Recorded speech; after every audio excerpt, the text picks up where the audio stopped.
Otep à tous, bien-aimés frères et sœurs.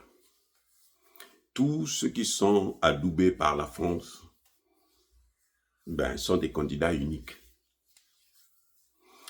Alassane Ouattara dit que l'élection n'est pas un jeu. Il est fier de la politique qu'il a menée en Côte d'Ivoire. Et il va continuer. Voilà ce que Alassane Ouattara vous dit. Je suis fier de la politique que j'ai menée en Côte d'Ivoire. Et je vais continuer. Ça dit que Alassane Ouattara n'est pas évalué par les Ivoiriens, mais il est évalué par lui-même. Mais comme il est tellement imbu de sa personnalité qu'il pense qu'il connaît tout, que c'est un demi-dieu. Et c'est ça le problème en Afrique. C'est ça pour un certain nombre de leaders politiques. C'est ça ce qu'on appelle le voyoutisme. Ils croient, tous les Congolais, les Ivoiriens se plaignent. Je dis bien, tous les Ivoiriens qui ont la tête sur les épaules se plaignent. Parce que la Constitution ne lui donnait pas un troisième mandat. Il lui connaît seulement 2 mandats. Mais là, il est en train de partir vers un 4e. Le 3e était illégal.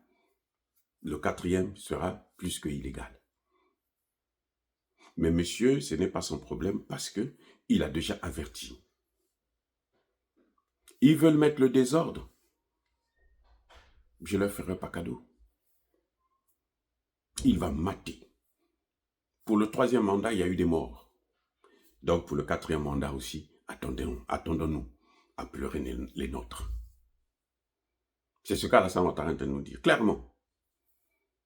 Et là, il est en train d'affirmer qu'il sera candidat, que vous le vouliez ou non. Alassane Ouattara est candidat pour un 4e mandat, anticonstitutionnel. Vous voyez, c'est le grand problème des Africains, des leaders africains. Surtout ceux qui sont adoubés, soutenus par l'Occident.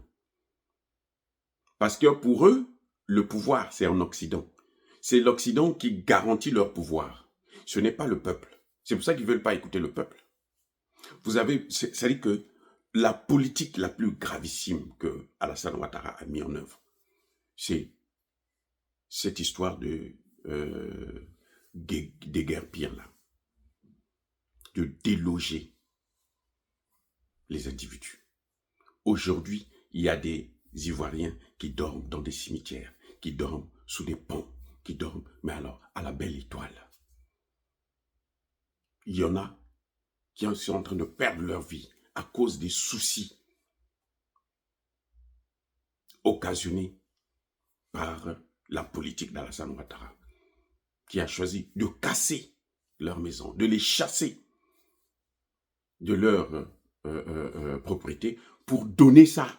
Ce qui est pire, c'est pour donner aux Marocains, aux Libanais, aux Français, ainsi de suite. Des quartiers entiers sont vendus, carrément, on vend, donc, prenez.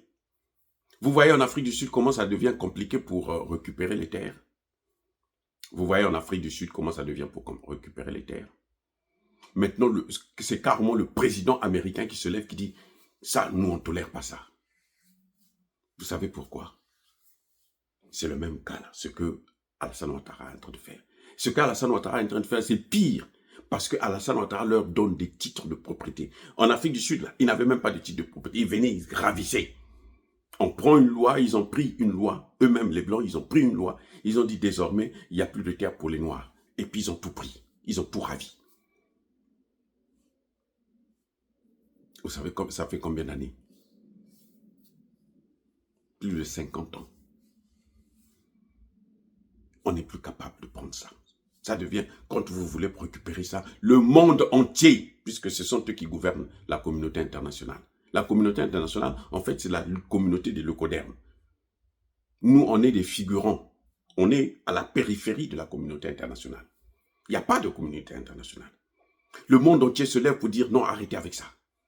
Bon, maintenant là, c'est un président qui, selon eux, est élu démocratiquement, qui est en train de prendre toutes les terres, qui est en train de donner aux Occidentaux, aux étrangers,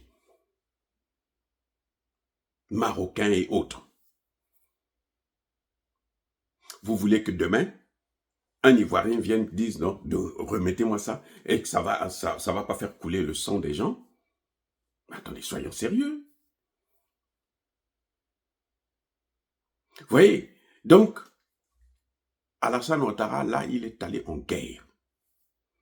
Il est en train de vous dire que Gbagbo ne sera pas candidat, quel que soit le prix à payer. Vous avez suivi l'histoire de notre jeune frère, Gbagbo Koné. Vous croyez qui est derrière? Mais Alassane Ouattara est derrière. Parce qu'il fallait taire tout ce qui est opposition, tout ce qui est soutien de Gbagbo en France. C'est ça l'objectif, il faut taire Gbagbo, qu'on ne parle pas de Gbagbo en France. Parce que pour eux, la France est pour eux. Et que c'est la France qui gère la Côte d'Ivoire. Mais ce que Alassane Ouattara a oublié, ce n'est plus pour longtemps. La France est en perte de vitesse. C'est un empire qui est en train de mourir et qui ne veut pas mourir, mais qui finira par mourir parce que, en fait, cet empire est déjà mort. Vous voyez les Britanniques? Vous voyez la Grande-Bretagne, il y a quoi le Royaume-Uni là? Il y a encore la puissance. Vous voyez comment la négociation en Ukraine est en train de se passer sans la France, sans la Grande-Bretagne. Vous pouvez imaginer ça il y a 2 ans de cela ou 3 ans de cela.